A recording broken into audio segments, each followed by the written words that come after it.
Hey, how's it going, YouTube? How y'all doing today? You can see that this field is wet. I did get about 2 inches of rain on it about an hour ago. It started dumping rain. My cattle are very uneasy right now. They're kind of freaking out because it's been a long time since they've seen rain, and it rained pretty hard. Oh man, I got a dead bird right there. But that animal back there, that black heifer back there, yesterday I had her put away in the pen because she was just kind of standing off by herself, and she was coughing. She ain't coughing right now, but she was coughing yesterday, but she was standing off by herself like that. And so I was like, maybe something wrong with her, and she was coughing. And so I put her over in the pen, and I put 10 pounds of grain in a bucket.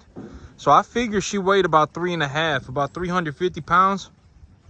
And so I put 10 pounds of grain in a bucket just to, just to give her as much food as she could possibly eat.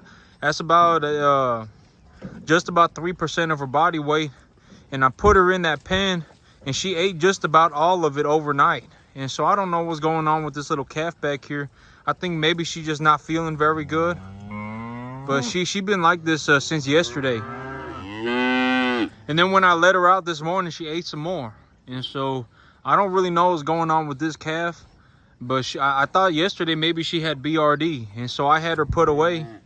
Oh man, I'm touching this guy's coat, and he is just scorching hot. Dang. But these animals with the black coat, when it gets hot outside, they heat up real bad. I can actually feel it. It's actually I ain't gonna say like it's burning me, but it's definitely, you can feel the heat. It's definitely much hotter. But you see that animal over there, you see how she kind of just walking off on her own? She's been doing that since yesterday, and I don't really know what's going on with that animal. But my golden rule with these animals is if I don't really give them an antibiotic unless they stop eating. If they stop eating, that's when I give them the antibiotic. And yesterday, she'll probably start coughing right here. I don't really know what's going on with this calf, but I figured maybe I'll give her an antibiotic. I'm just kind of borderline on it right now, but she's kind of sick. And yeah, I don't know if she's sick or if she's just not feeling well. But she's eating. She's eating a lot. She eats a lot. She eats like over 3% of her body weight. And so I don't really know what's going on with her. But she's been standing off on her own like that since yesterday. But I did get about 2 inches of rain today. I got 2 inches of rain about 3 weeks ago. I had drilled this field with pearl millet seed. I had drilled it pretty thick. I drilled it at about 15, 25 pounds an acre, or excuse me, about 20, 25 pounds an acre. And then I put what is it, 50 pounds of nitrogen, 25 pounds of phosphorus, 25 pounds of potassium, and 12.5 pounds of sulfur on the back per acre. And on the front field, I had put twice that. I had put 100 pounds of nitrogen, 50 pounds of phosphorus, 50 pounds of potassium, and 25 pounds of sulfur. And that front field, I would estimate that right now with the 2 inches of rain, I do have enough fertilizer on the field to grow about 2 feet of grass. But here about next week or so, if it's gonna rain again this week, I will probably have to refertilize the field with a 50, 25, 25, 12.5 NPK sulfur. That's what I'm anticipating right now.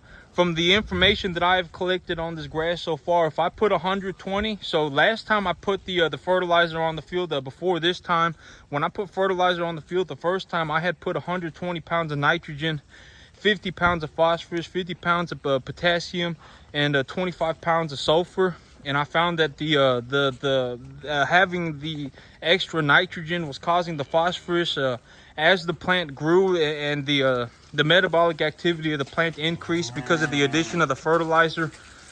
The plant would grow, and then it would exhibit a phosphorus potassium deficiency again, and that's why I reduced the percentage in terms of the ratios. I increased the phosphorus and potassium, and I lowered the nitrogen, and the grass responded better to that fertilizer.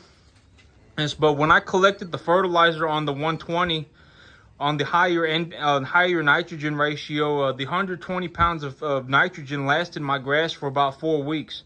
And after about 4 weeks, it began to exhibit multiple signs of nutrient deficiency. And so the sorghum Sudan grass up front, when drilled at 70 pounds per acre, When the planting density is 70 pounds per acre, it will grow about 4 weeks on that 120 pounds of nitrogen, 50 pounds of phosphorus, 50 pounds of potassium, and 25 pounds of sulfur.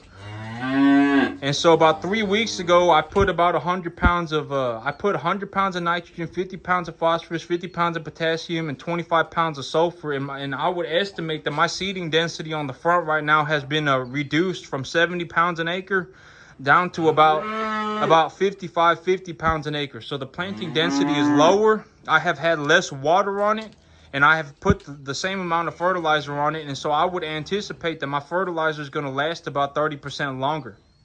And this is the first rain that I really got on the field since I had put that fertilizer on it. So I would, but this 2 inches of rain, it may be all the rain that I get the entire month. I don't know. I'll have to see. But this morning, the temperature dropped suddenly.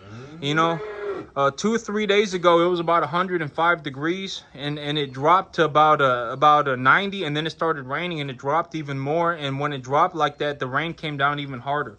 When it was raining, it was probably like 75 degrees out here. And so, from my understanding, when the temperature drops is when the rain happens. That's I watch these guys on YouTube that I don't even watch the Weather Channel anymore. I just watch the weather on YouTube. I watch this guy.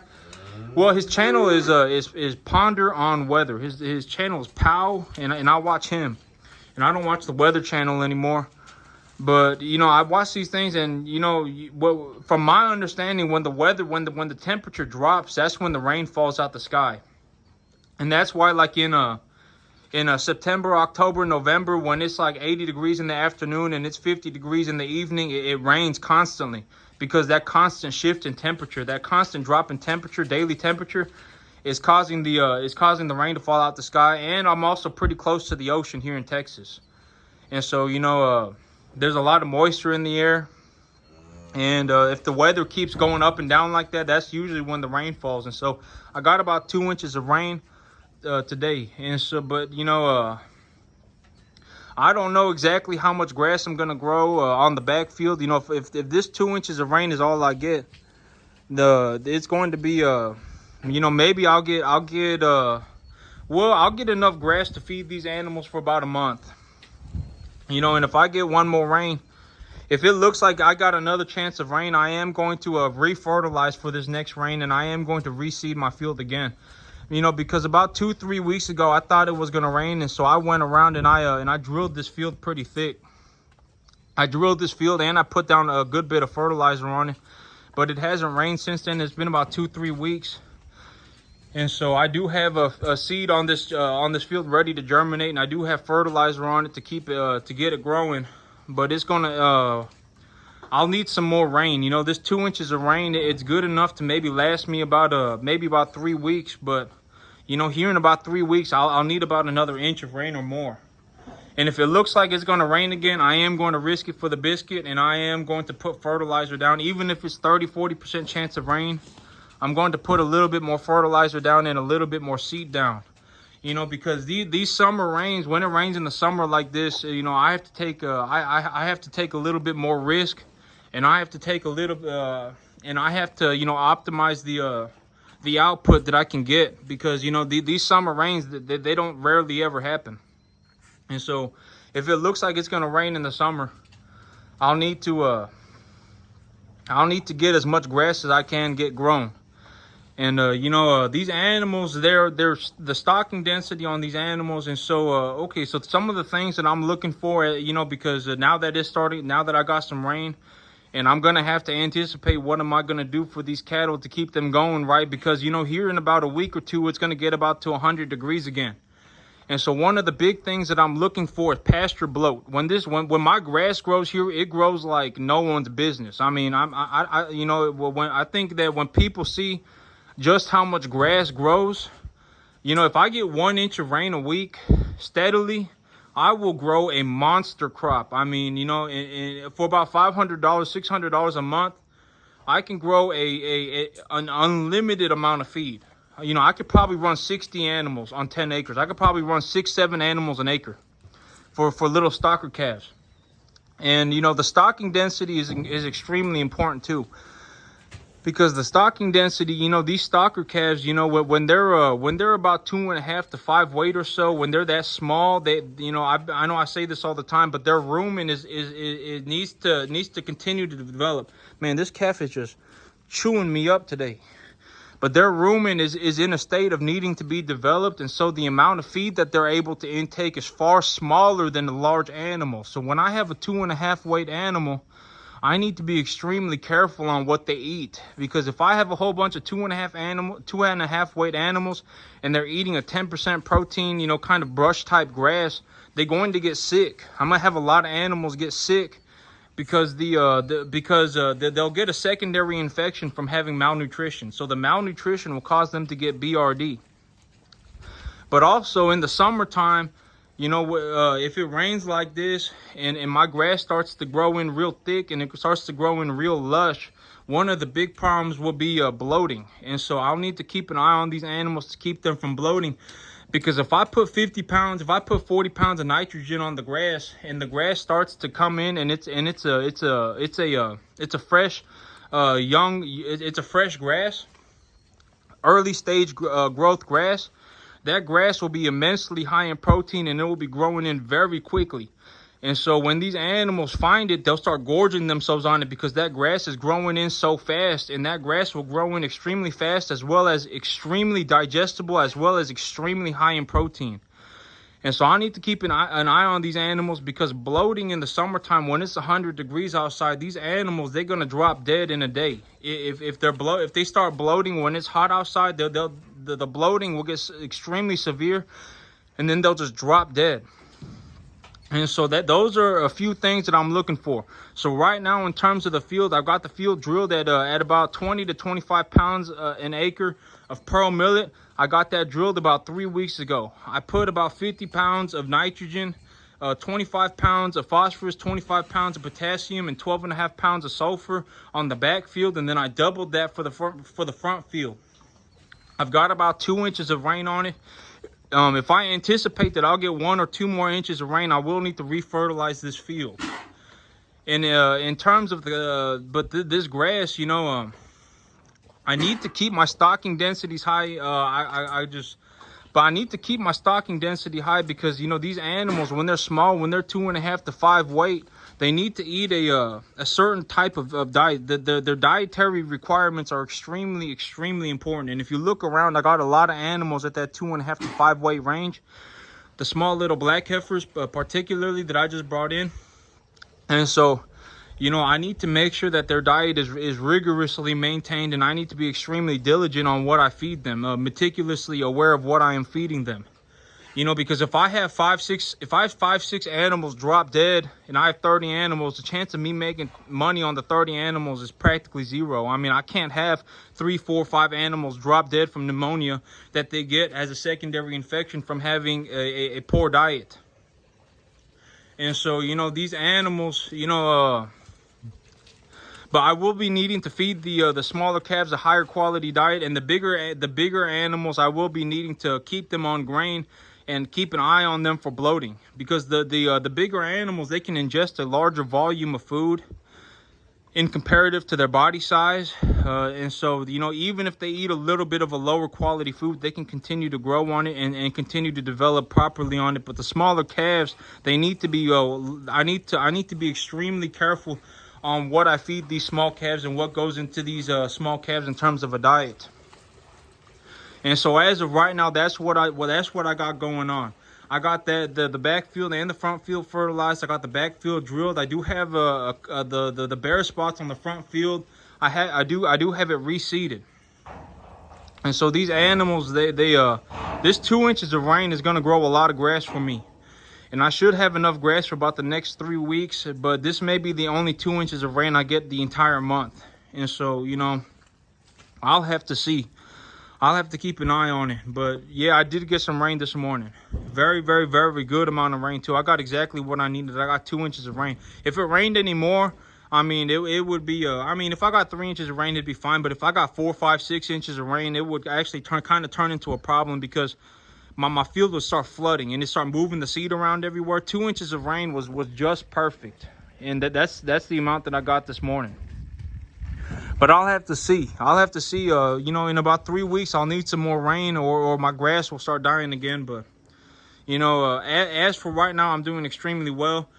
Once this grass starts growing in, my grain bill will fall off a cliff. I mean, my grain bill my feed bill will drop tremendously. The amount of money that I'm having to spend on feed will drop drastically, and I'll be able to give these animals a much higher quality feed, as well as a larger volume of high quality feed. When I grow grass here myself, the amount of feed that I get per dollar is tremendous compared to the amount of feed that I get when I buy it per dollar. And so, yep, and right now, you know, I'm doing real good financially. You know, I'm sitting on a lot of cash right now because I got I'm sitting on enough cash to make myself comfortable. It's like $5,000-$6,000. And, you know, because I still got, I made about $7,800 on my farm this year for my tax benefits. And so the government sent me a check for about $7,800 this year on tax benefits that I got for running this farm and running these cattle. And so, you know, in my monthly expenses, the six grand that I got right now it's put me in a real good spot. I owe about $16,500 on these cattle, and I got 32 animals, so that means I need to make just over $500 an animal to break even. And as of right now, what I'm looking at is I'm looking into buying a big old grain cart. I was thinking about maybe buying a grain bin or a grain silo, but I don't think I'm gonna buy one of them. I'm gonna go and get myself a grain cart, and just a 12-ton grain cart, and just put 10 tons of feed in it. And because right now what I'm having to do is I'm having to go and every single day I'll have to scoop about 550 pounds. I bumped their feed up to about 550 pounds. I have to scoop 550 pounds of feed into buckets and carry it out here for them right now on a daily basis. And that takes me about an hour and a half a day. And so I figure if I got this grain cart, you know, I can move it around anywhere that I need it to go, and I can just open a little door on it and it'll drop grain out the side of it. And so I can just stick my bags and stick a bucket up underneath it, and I won't have to scoop feed anymore. You know, I just have to carry it out here, and that's going to save me about an hour a day probably. And a big old grain cart's going to cost me about $1,500, and I can write that off of my taxes too. Yep, I did get a lot of rain this morning. I did get a good bit of rain this morning, and everything is set to grow, you know. And this kind of drought situation that I was in, where it just kind of got dry unusually. Usually in June I get some rain, and usually in July I don't get much of any rain at all. And so, you know, having gotten zero rain, it kind of flip-flopped on me, where it rained in July but it didn't rain in June, and it's not the end of the world. You know, it actually turned out to be a good thing that I didn't get much rain in June, because it was an opportunity for me to go and find cheaper grain. You know, when I'm growing my own grass, I really don't have much of a need for grain. Maybe I'll go through about 2,000 pounds of grain a month. I hardly go through any grain when I'm growing my own grass.